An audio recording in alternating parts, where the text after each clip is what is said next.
Praise the lord. యేసు రక్తమే జయము. మన రక్షకుడు మన విమోచకుడైన యేసుక్రీస్తు పరిశుద్ధ నామములో అందరికీ వందనాలు.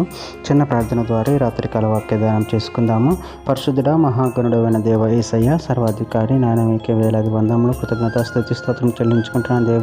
దేవ ఈ రాత్రికాల సమయంలో ప్రభువు వాక్య భాగం ధ్యానిస్తుండగా వాక్య భాగం అర్థమండలు సహాయం చేసి మీ కృపలో బలపరిచి మీకు మాదిరిగా మమ్మల్ని నడిపించమని చిన్న ప్రార్థన యేసుక్రీస్తు అస్తు పరిశుద్ధ నామములో అడిగి వేడుకుంటున్నాను తండ్రి. ఆమేన్ ఆమేన్. కొరింథీయులకు రాసిన 2వ పత్రిక 13వ అధ్యాయం 8వ వచనము. మేము సత్యమునకు విరోధముగా ఏమీ చేయ నేరము గాని సత్యము నిమిత్తమే సమస్తమును చేయుచున్నాము. ఆమె దేవుడి వాక్య భాగం దీవించును కాక.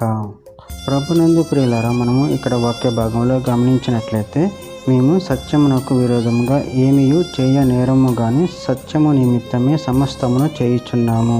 అదేవిధంగా వాక్య భాగంలో గమనించి చూసినట్లయితే సామెతల గ్రంథం 21వ అధ్యాయం 30వ వచనం, యెహోవాకు విరోధమైన జ్ఞానమైనను వివేచన అయినను ఆలోచన అయినను నిలవదు.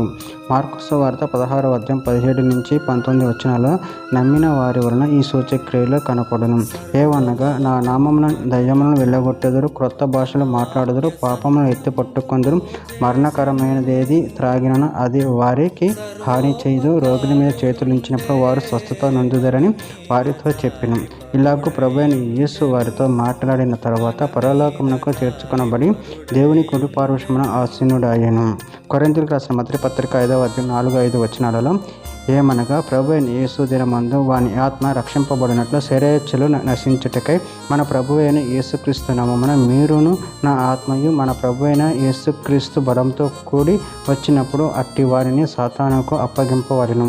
హెబ్రీయులకు రాసిన పత్రిక 2వ అధ్యాయం 3-4 వచనాలు, ఇంత గొప్ప రక్షణను మనము నిర్లక్ష్యం చేసిన ఎడల ఎలాగో తప్పించుకుందుము. అట్టి రక్షణ ప్రభువు బోధించడం చేత ఆరంభమే.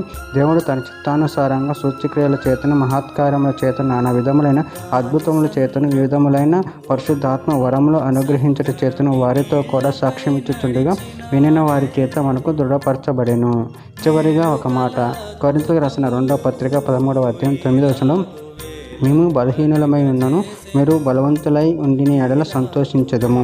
దీని నిమిత్తమే అనగా మీరు సంపూర్ణులు కావాలనియే ప్రార్థించుచున్నాము. ఆమె దేవుడి వాక్య భాగం దీవించిన గాక. చిన్న ప్రార్థన చేసుకుందాము. పరిశుద్ధుడ ప్రేమగల దేవ యేసయ్య, నాయన మీరు ఇచ్చిన వాక్య ధ్యానాన్ని బట్టి ప్రభావం మీ కృతజ్ఞతలు చెల్లించుకుంటున్న తండ్రి. నాయన మీరే మాకు సర్వాధికారి అయిన దేవుడు తండ్రి. నాయన మీ యందు భయభక్తులు కలిగి మీ ప్రేమ కృపలో మమ్మల్ని నడిపించమని, మీకు మాదిరిగా మమ్మల్ని నడిపించమని చిన్న ప్రార్థన యేసుక్రీస్తు పరిశుద్ధ నామములో అడిగి పెట్టుకుంటున్నా తండ్రి. ఆమేన్ ఆమేన్.